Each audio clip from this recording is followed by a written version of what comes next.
Hello dear student, welcome back to your maths class. Today we are again with your exercise 6.2 and we are here on example number 3. We have given that PS upon SQ is equals to PT upon TR and angle PST is equals to angle PRQ.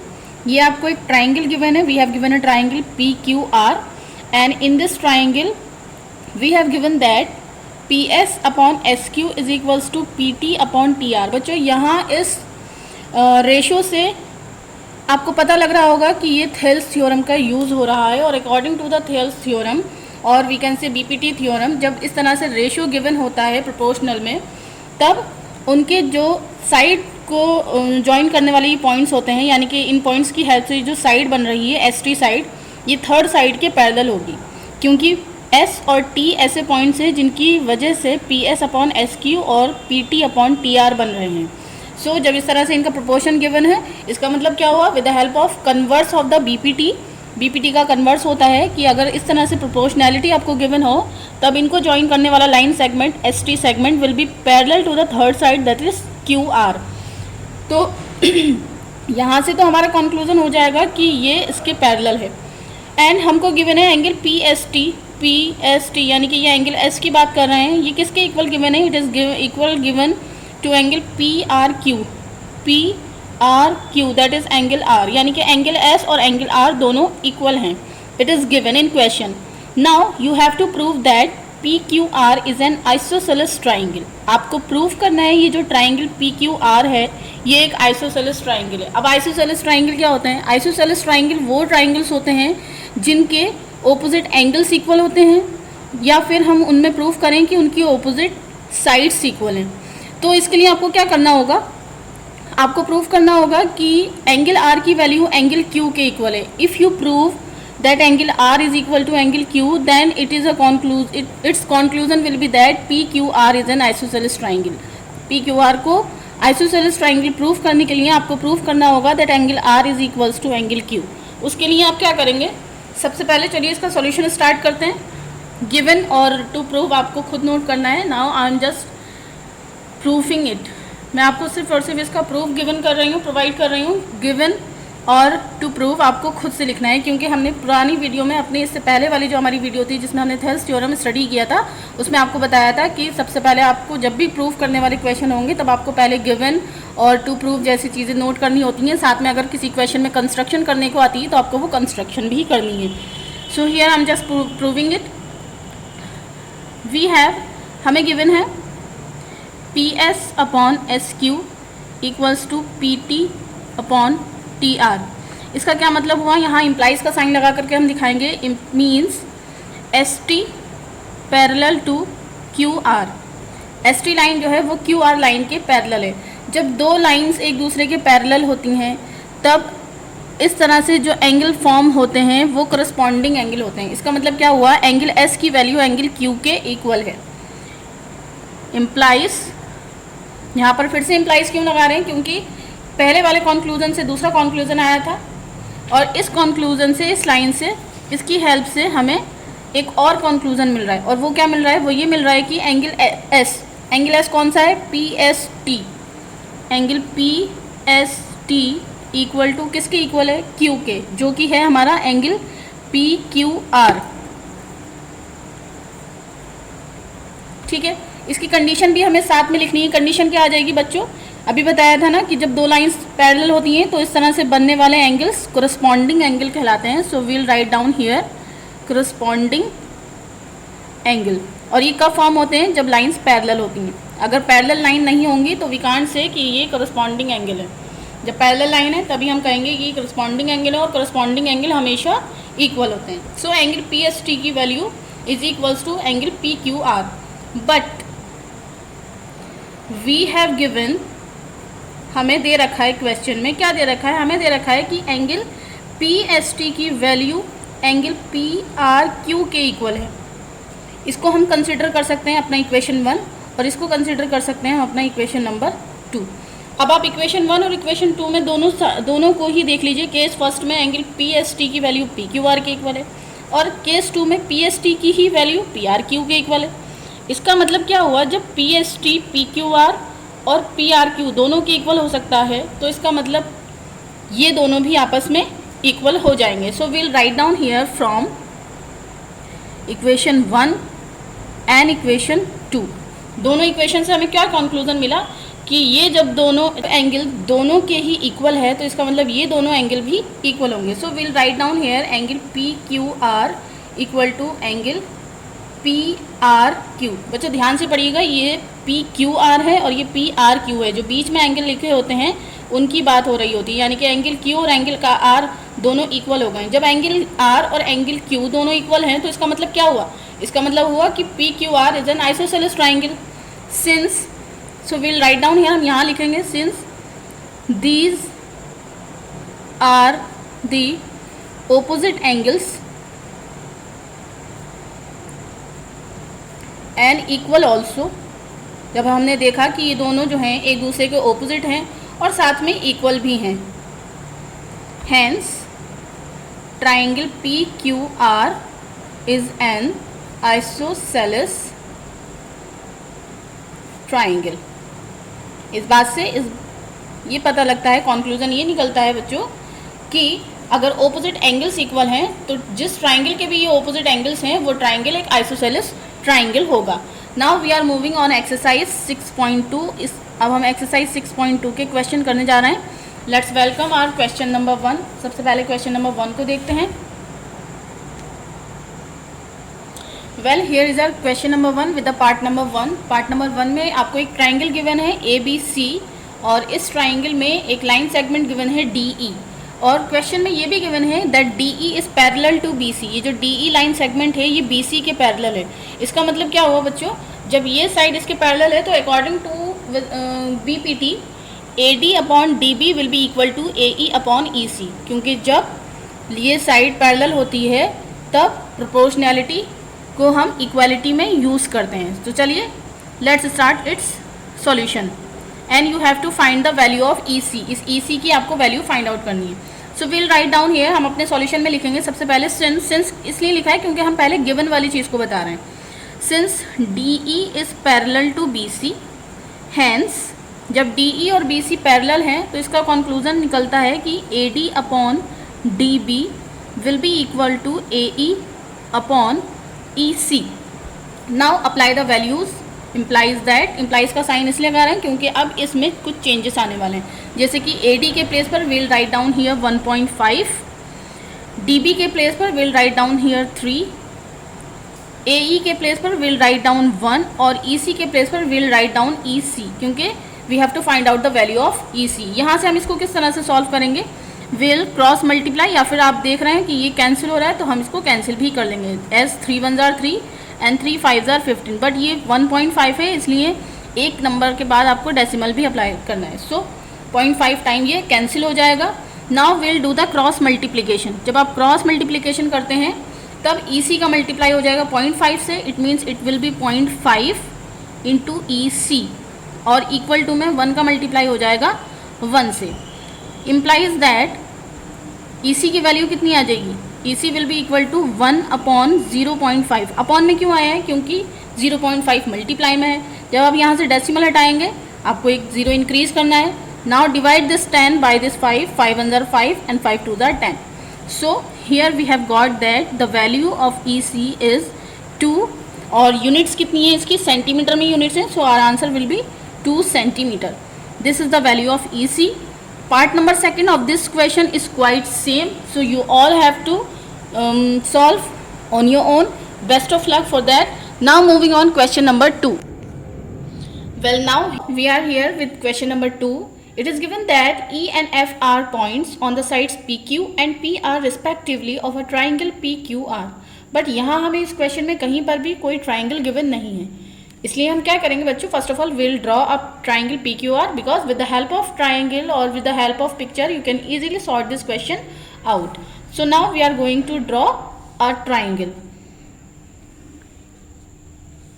Late us consider this is a triangle PQR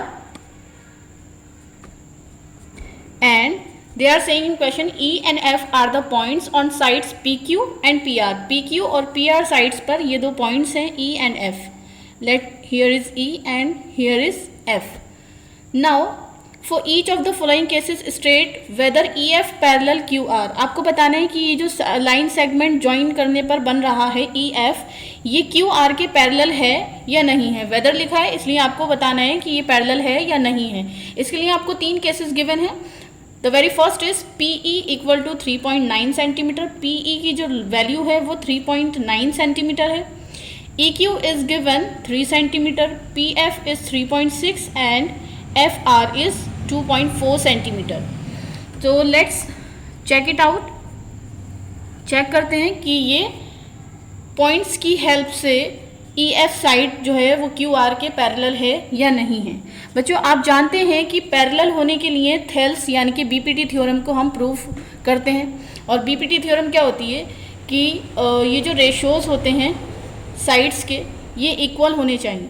so first of all we will find out the value of P E upon E Q. P E upon E Q first part solve कर रहे हैं बच्चों। P E upon E Q की value find out करेंगे तो P E की value है 3.9, will write down here 3.9 upon E Q के प्लेस पर will write down 3। As you can see that जब हम यहाँ से डेसिमल हटाएंगे we can apply a 0 here. Now divided 3 1s are 3, 3 3s are 9 and 3 10s are 30. So the value of PE upon EQ is 13 upon 10. Now we'll find out the value of PF upon FR. So we'll write down here and PF upon FR. The value of PF given in first part is 3.6 and the value of FR given in part number 1 is 2.4. Here decimal will be cancelled by decimal. कोई zero कहीं पर नहीं बढ़ाया जाएगा क्योंकि दोनों ही एक एक डिजिट के बाद हैं. Now divide them. 4 9s are 36 and 4 6s are 24. 3 3s are 9 and 3 2s are 6. Here we have got 3 upon 2. क्या 13 upon 10 और 3 upon 2 इक्वल है? No.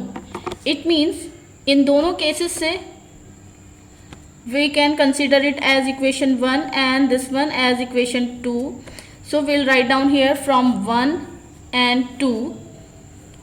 1 और 2 से हमें क्या पता लग रहा है? 1 और 2 से हमें पता लग रहा है कि PE अपॉन EQ की वैल्यू PF अपॉन FR की वैल्यू के इक्वल नहीं है. जब नॉट इक्वल होता है तब आपको इक्वल को इस तरह से कट करके दिखाना होता है. It is a sign of not equal. So PE upon EQ is not equal to PF upon FR. Implies इसका क्या कंक्लूजन निकला? इसका कंक्लूजन निकलता है कि EF is not parallel to QR. So will write down here, sorry ER नहीं, EF is not parallel to QR. So here is our answer. Now the part number 2 is PE is 4 centimeter, QE is 4.5 centimeter. EQ को ही इन्होंने next part में QE करके लिखा है, PF and RF. ये same, बिल्कुल quite same है बच्चों. So part number 2 you will solve yourself. Well now we are going to solve our part number 3. Part number 3 में भी हमें यही प्रूफ करना है कि EF is parallel to QR. तो उसके लिए हमें यही सारे कंक्लूजन रेशोज लेने हैं. फर्स्ट ऑफ ऑल हमें PE अपॉन EQ की वैल्यू फाइंड आउट करनी है. So let's start solving it. So देखते हैं PE अपॉन EQ आपको कौन कौन सी वैल्यूज गिवन है. We have given in third part PQ पूरी पूरी वैल्यू गिवन है हमें PQ, और इसी के साथ में PE या EQ में से हमें PE गिवन है.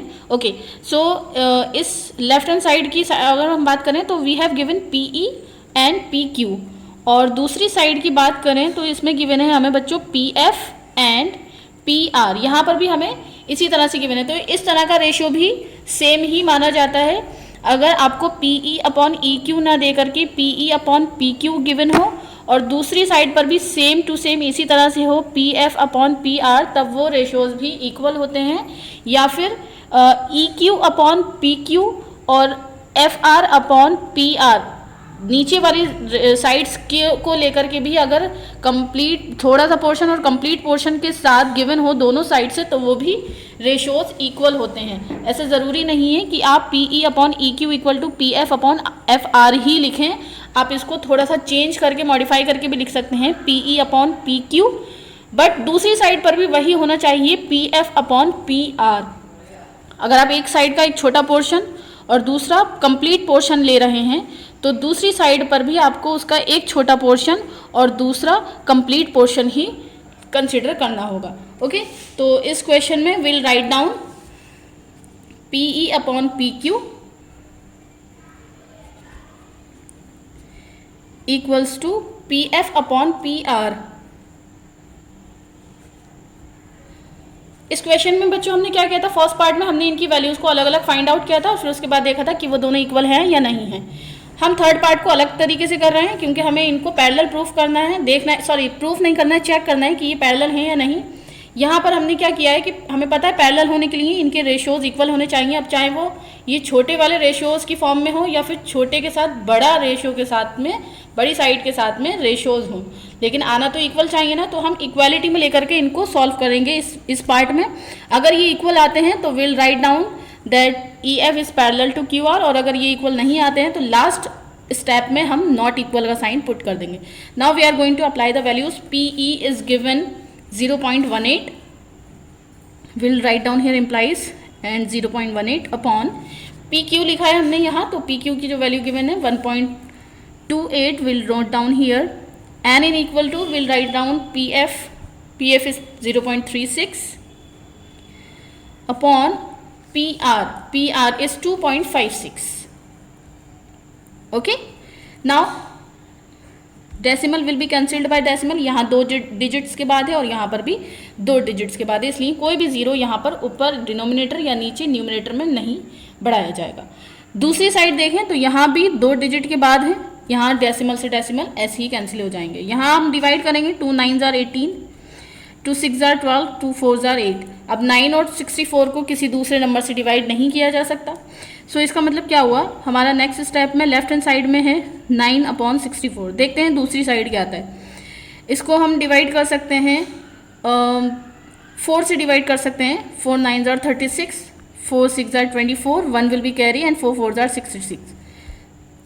देखिए दोनों साइड 9/64 आया, इसका मतलब हमें नॉट इक्वल का साइन अप्लाई करने की ज़रूरत नहीं है। और जब दोनों साइड बराबर आई हैं तो इस बात से क्या प्रूफ होता है, इससे प्रूफ होता है कि E F is parallel to Q R. So हमारे थर्ड पार्ट में will write down here implies E F is parallel to Q R. So यहाँ तो हमने फाइंड आउट कर लिया है, बट सेकेंड पार्ट में आपको खुद से करके देखना है, चेक करना है कि are these two lines parallel or not. Now we are moving on question number 3. Well, here is the question number 3. It is given that if LM parallel CB, LM side तो मेरे को समझ नहीं आ रही, कौन सी साइड के बारे में बात कर रहे हैं। ओहो, I have drawn another picture. ये इस क्वेश्चन का पिक्चर नहीं है। I am going to draw the picture which is for question number 3.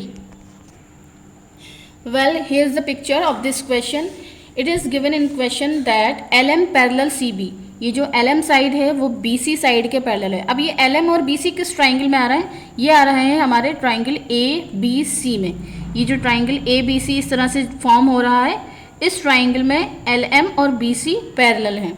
जब LM और BC पैरेलल हैं, इसका मतलब AM/MB will be equal to AL/LC according to the mid point theorem.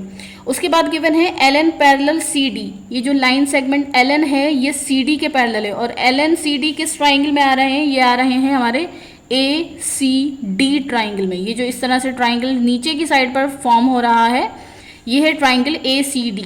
इसमें ये दोनों साइड्स पैरेलल गिवन है। It means AL/LC will be equal to AN/ND and we have to prove that AM/AB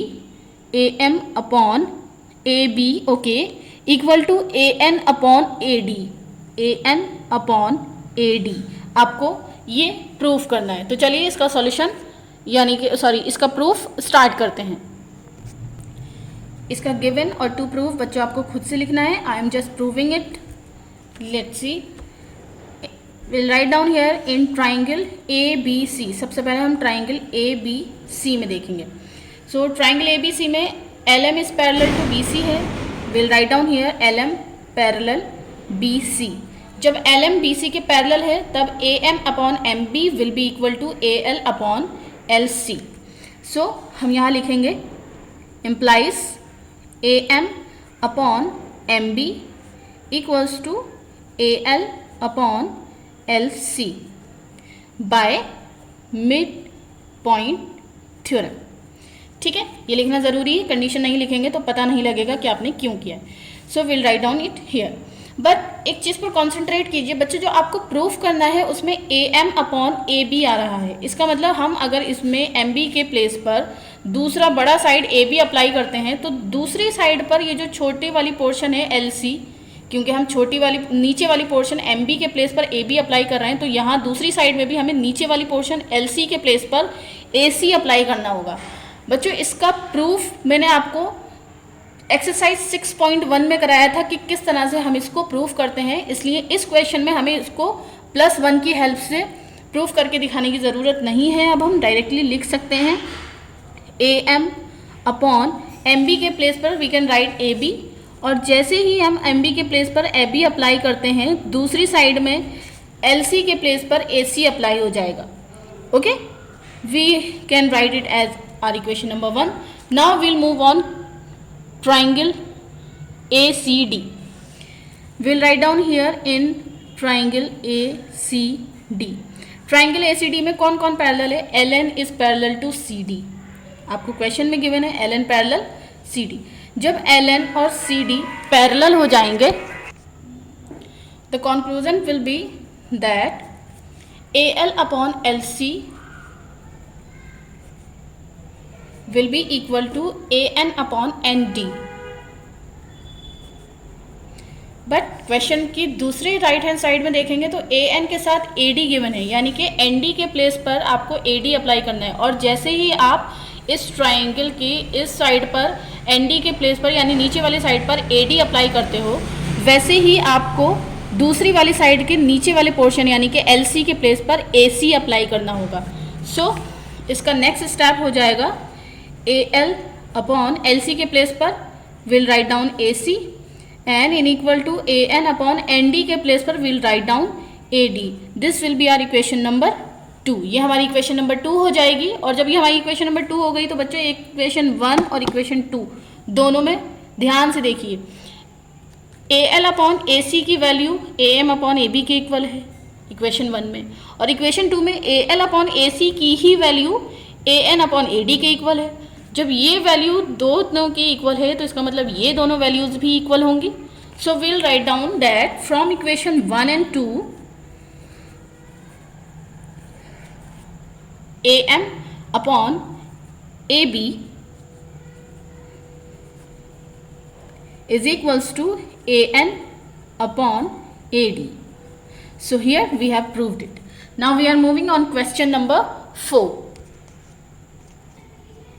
Well, here is the question number 4. It is given that if DE parallel AC, अगर DE AC के parallel हो तो अब देखिए बच्चों DE और AC किस triangle में आ रहा है? हमारे ABC इस पूरे बड़े ट्राइंगल में आ रहा है हमारे DE और AC जो कि एक दूसरे के पैरेलल हैं, और जब ये दोनों एक दूसरे के पैरेलल हैं तो इसका मतलब क्या हुआ? BE अपॉन EC की वैल्यू BD अपॉन DA के इक्वल होगी।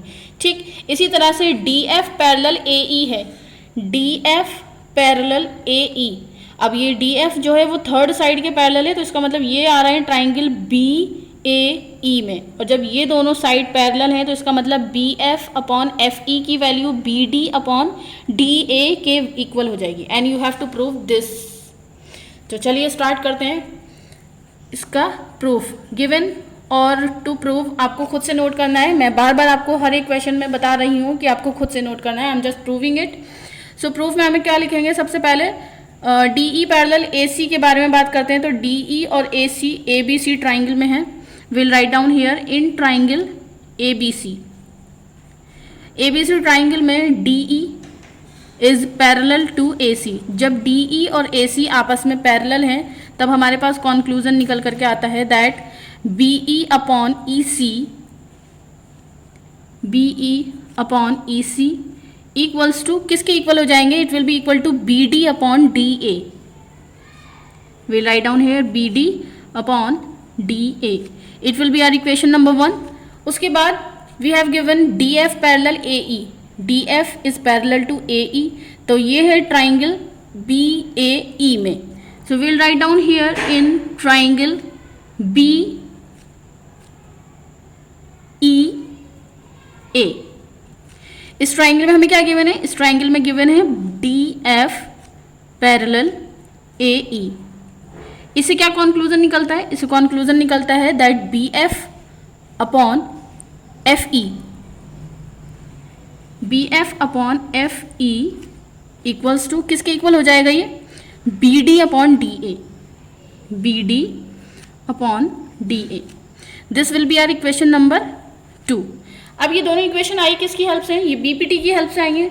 हमें लिखना है बाय बीपीटी, और जितने भी क्वेश्चन में बच्चों हमने नहीं लिखा है वहाँ आपको खुद से लिख देना है कि with the help of BPT आपने ये इक्वेशंस लिखी. पीछे के जितने भी इक्वेशन है, हो सकता है मैं भूल गई हूँ बहुत जगह आपको बताना, इसलिए आप वहाँ बीपीटी लिख दीजिएगा. और एक चीज़ और, मैंने क्वेश्चन नंबर 3 में आपको एमपीटी बताया था, वो मिड पॉइंट थ्योरम नहीं था, वो बीपीटी था, तो उसके प्लेस पर आप बीपीटी ज़रूर लिख लीजिएगा.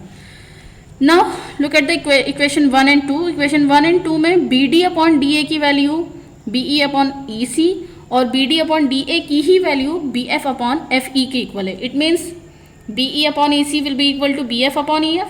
तो यहाँ पर हम क्या लिखेंगे? फ्रॉम इक्वेशन 1 एंड 2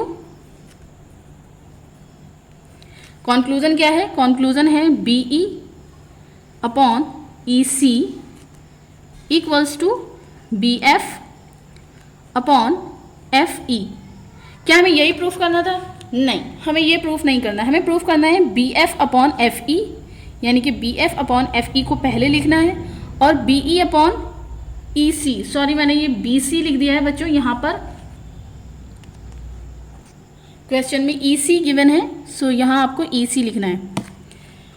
और ये जो बी ई अपॉन ई सी है, ये हमें दूसरे साइड पर लिखना था. बट इससे कोई फर्क नहीं पड़ता, आप लेफ्ट हैंड साइड और राइट हैंड साइड अगर इक्वल हैं तो लेफ्ट को राइट लिखें या राइट को लेफ्ट में लिखें, doesn't matter. So here we have proved which was asked. ठीक है, now we are moving on our next questions in our next video.